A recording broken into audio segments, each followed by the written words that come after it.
Selamat datang dalam sesi bacaan buku harian Santa Faustina. Para opa, oma, bapak, ibu, dan sahabat-sahabat sekalian, mari kita baca dan dengarkan bersama-sama.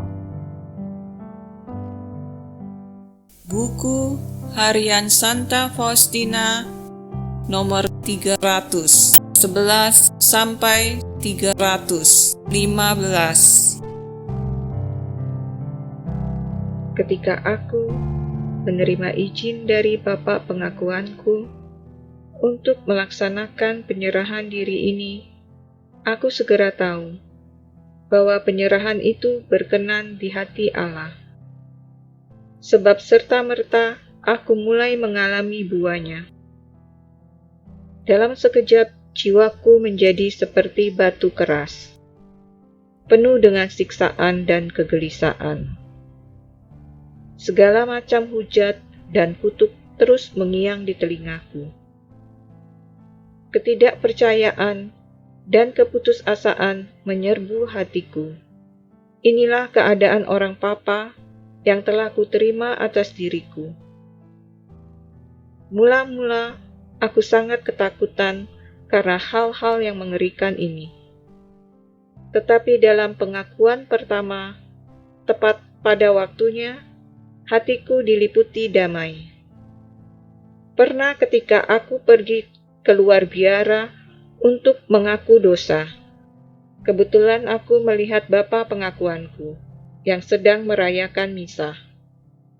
Sesaat kemudian, aku melihat kanak-kanak Yesus pada altar, yang dengan penuh sukacita dan wajah berseri mengulurkan tangan kepadanya. Tetapi, sesaat kemudian, imam mengambil anak yang mungil itu dengan tangannya, memata-matakannya, dan memakannya hidup-hidup. Mula-mula aku merasa tidak senang dengan imam itu, karena telah melakukan hal itu terhadap Yesus. Tetapi aku langsung mendapat penerangan mengenai hal ini, dan aku memahami bahwa imam ini sangat menyenangkan hati Allah. Pernah ketika aku mengunjungi seniman yang melukis gambar kerahiman ilahi, dan melihat bahwa gambar itu tidak seindah Yesus yang aku saksikan. Aku merasa sangat sedih akan hal itu. Tetapi aku menyembunyikan kesedihan itu dalam-dalam di lubuk hatiku. Setelah kami meninggalkan rumah sang seniman, Muder Superior singgah di kota untuk menyelesaikan sejumlah urusan, sementara aku pulang ke rumah sendirian. Aku langsung pergi ke kapel dan menangis sepuasku. Aku berkata kepada Tuhan, "Siapa yang dapat melukis Engkau seindah Engkau sendiri?" Kemudian aku mendengar kata-kata ini.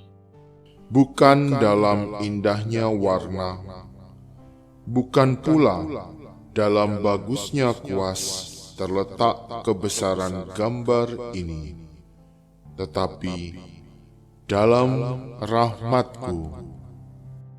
Pada suatu petang, ketika aku pergi ke taman, malaikat pelindungku berkata kepadaku, "Berdoalah untuk orang-orang yang menghadapi ajal." Maka aku langsung mulai berdoa rosario bersama anak-anak asrama yang sedang merawat taman untuk orang yang menghadapi ajal. Sesudah doa, anak-anak mulai bercanda dengan riang gembira di antara mereka.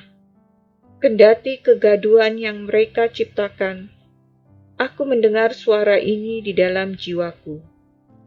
Berdoalah untukku. Tetapi karena aku tidak dapat menangkap suara itu dengan baik, aku menjauh beberapa langkah dari anak-anak itu, sambil berpikir, siapa kiranya yang minta aku doakan. Kemudian aku mendengar kata-kata, Aku, suster. "Suster ini ada di Warsawa, padahal aku waktu itu berada di Vilnius. Berdoalah untukku sampai aku katakan kepadamu untuk berhenti. Aku sedang menghadapi ajal. Serta-merta aku mulai berdoa dengan kusuk baginya, kepada hati Yesus yang mulai menghadapi ajalnya. Suster itu belum memberiku istirahat, dan aku terus berdoa demikian mulai pukul 3 sampai pukul 5. Pada pukul 5, aku mendengar suara, Terima kasih. dan aku tahu bahwa suster itu sudah meninggal. Dalam misa keesokan harinya, aku berdoa lagi dengan kusuk untuk jiwanya. Pada petang hari, sebuah kartu pos tiba yang mengatakan bahwa suster telah meninggal tepat pada waktu itu. Aku mengerti bahwa persis pada saat itulah ia berkata kepadaku, "Berdoalah untukku." Ya Bunda Allah, jiwamu tenggelam dalam samudera kepahitan. Pandanglah aku, anakmu, dan ajarlah aku menderita, serta tetap menunjukkan cinta di saat menderita. Kuatkanlah jiwaku, jangan sampai dipatahkan oleh penderitaan. Bunda Rahmat, ajarlah aku untuk hidup bersatu dengan Allah. Demikian telah kita baca dan dengarkan bersama-sama buku harian Santa Faustina hari ini. Kita akan lanjutkan bersama-sama besok di waktu yang sama. Berkah dalam.